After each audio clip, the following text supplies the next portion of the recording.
Selamat pagi teman-teman dimanapun teman-teman berada ya. Ketemu lagi dengan channel Rame. Teman-teman yang sedang menyaksikan video saya doakan diberikan kesehatan, umur panjang, dimudahkan segala urusannya sama Allah Subhanahu Wa Taala, dimudahkan rezekinya ya, mendapatkan rezeki yang berkah selalu. Teman-teman, di konten kali ini saya akan sedikit memberikan poin-poin yang kemarin hasil dari sarasehan dari pihak manajemen PSIS dengan pihak supporter Semarang khususnya Pancar Biru, yang mana sarasehan ini dilaksanakan pada tanggal 20 September di Balai Kelurahan Salaman Mulyo di belakang Superindo Karangayu teman-teman. Kemudian juga masalah pemain ya, untuk seleksi di pemain PSIS khususnya di EPA. Jadi EPA itu adalah Elite Pro Academy.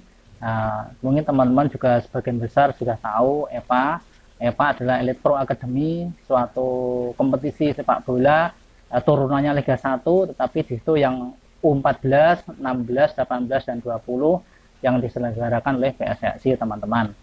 Pak Yo juga menyampaikan bahwasanya sekitar, kalau nggak salah, saya ingat saya itu 2 bulan atau 3 bulan yang lalu teman-teman, itu ada seleksi EPA dari U14, 16, 18, 20 untuk PSIS.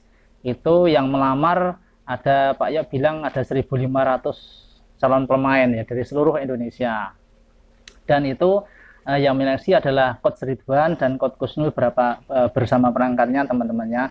Dipilih beberapa anak yang memenuhi standar kriteria dari PSIS Semarang. Lalu Pak Yo juga cerita di saat itu ada juga yang pemain yang tidak lolos, tetapi dari anaknya orang punya gitu ya, yang tidak lolos itu PDKT ke Pak Yo, ya bos piye iki anak klub oke gitu, tak bayari. Nah, ada unsur seperti itu. Pak Yo jawab, loh jenengan piye to bos, wong aku iki golek pemain meh tak bayar malah jenengan bayari aku. Nah, ya artinya apa? Artinya ya Pak Yo itu menolak ada pemain titipan seperti itu ya. Jadi ini menggambarkan kalau memang dari seleksi EPA U14, 16, 18, 20 dari PSIS murni ya, tidak ada unsur-unsur titipan dan sebagainya, tapi memang dilihat dari sisi standar kualitas dari si anak itu teman-teman. Lalu juga menyinggung masalah program kerja dari Coach Ridwan dan Coach Kusnul, di mana teman-teman yang mungkin yang belum tahu ya, kalau di EPA U18 itu kalau nggak salah yang megang adalah Coach Kusnul Yakin, yang dulu juga mantan PSIS Semarang ya. Kemudian di U20-nya yang EPA U20 dipegang oleh Coach M. Ridwan, yang Pak M. Ridwan adalah mantan pemain timnas, juga pemain PSIS Semarang, juga dulu pernah berkelana ke beberapa tim Liga 1 di Indonesia teman-teman.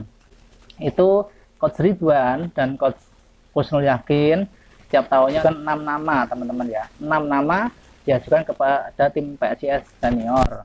Lalu nanti dari Coach PSIS tim senior menyeleksi dari 6 nama yang disodorkan oleh Coach Ridwan dan Coach Kusnul Yakin tadi ya, untuk dilihat, dipantau, yang layak nanti bisa masuk ke tim PSIS senior ya, untuk yang berlaga di Liga 1. Kemudian yang tidak layak atau belum layak nanti dipinjamkan dulu kepada tim lain. Contoh kata kemarin yang terdekat adalah ada beberapa pemain yang dipinjamkan kepada Persipa Pati teman-teman. Kemudian untuk perekrutan pemain tim PSIS senior ini, Pak Yo juga menyinggung ada beberapa lubang atau pintu ya, bisa ambil dari EPA tadi yang di bawahnya tadi U20, U18 yang dari 6 nama tadi, ada juga yang mengambil dari PSIS Development, ada juga mengambil dari rekomendasi pelatih seperti yang dicontohkan oleh Pak Yoyo pada saat itu. Teman-teman pasti tahu back kita yaitu Wahyu Prasetyo atau Huluk itu ya. Huluk itu dulu adalah pemain Cilegon ya kalau nggak salah, atau Cirebon United atau mana ya teman-teman, yang patahnya Cilegon itu ya. Itu adalah Pak Yo bilang ada rekomendasi dari pelatih Bambang Nurdiansyah ya. Pada saat itu PSIS sedang mengalami krisis di stopper ya. Lalu Coach Bambang Nurdiansyah ngobrol dengan Pak Yo Sukawi, bos itu loh, ada pemain sekitaran sini Semarang itu bagus di luaran tuh, malah main di Cilegon. Siapa bos? Itu namanya Hulk, itu orangnya ya bagus mainnya ya toh, ambil aja bos. Nah, lalu Bos Sukawi ngebel ke pihak Cilegon, tak belinya tak ambilnya ya. Lalu Cilegon mau, ya udah transfer, Payok transfer, dan akhirnya Hulk bisa dibeli oleh PSIS Semarang teman-teman. Itu adalah gambaran dari perekrutan pemain untuk PSIS tim senior.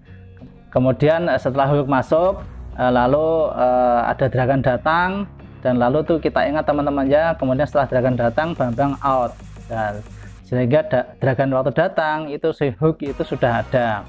Jadi beberapa komentar yang mengatakan bahwasanya perekrutan pemain itu adalah manajemen yang cari pemain, bukan pelatih, itu juga sudah ditepis oleh Pak Yoyo ya.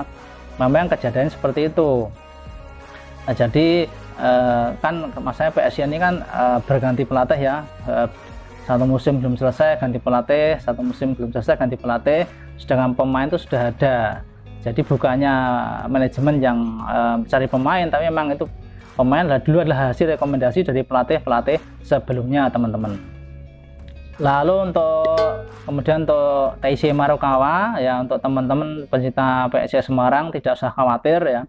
Dari TIC Marukawa ini Pak Yo mengatakan sudah dikontrak oleh PSIS Semarang sampai tahun 2025 teman-teman.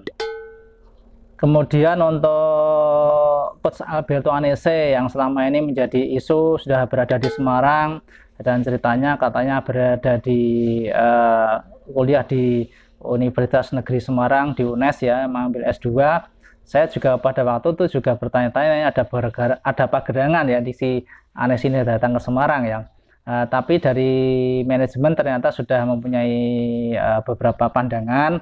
Jadi perlu disampaikan di sini bahwasanya Coach Alberto Anese itu memang dari Pak Lilu pada saat itu mengatakan, dan Pak Yok juga di Sarasehan itu ya, di waktu di Salaman Mulyo itu, di Balai Kelurahan Salaman Mulyo, mengatakan bahwasanya Coach Alberto Anese ini sebetulnya secara teknis bagus teman-teman.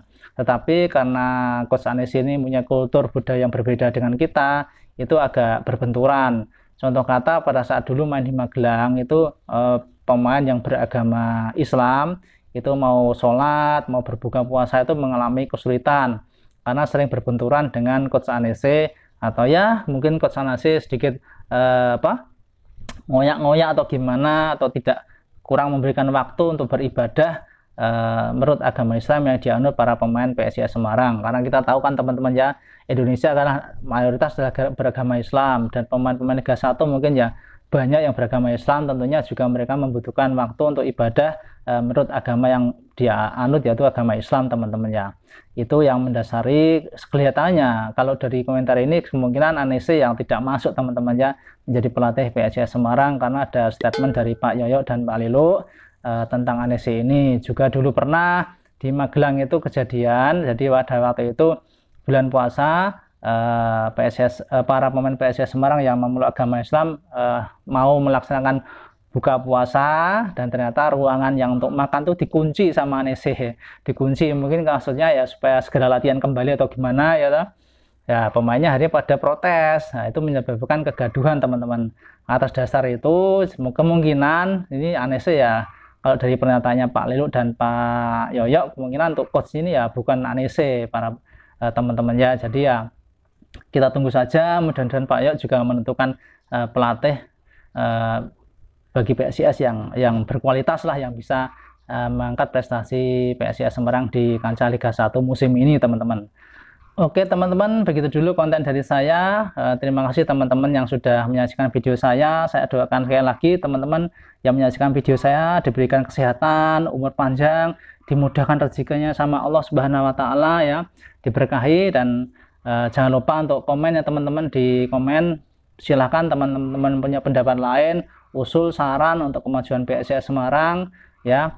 Begitu dulu dari saya atas waktunya, dan jangan lupa untuk like, komen, subscribe, dan tekan tombol lonceng di sebelah kanan subscribe teman-teman, dan nanti dipencet yang tulisan semua, agar tulisan semua itu kalau sudah dipencet teman-teman bisa menyaksikan video-video terbaru dari kami seputaran PSIS Semarang, tim yang kita cintai ini teman-teman.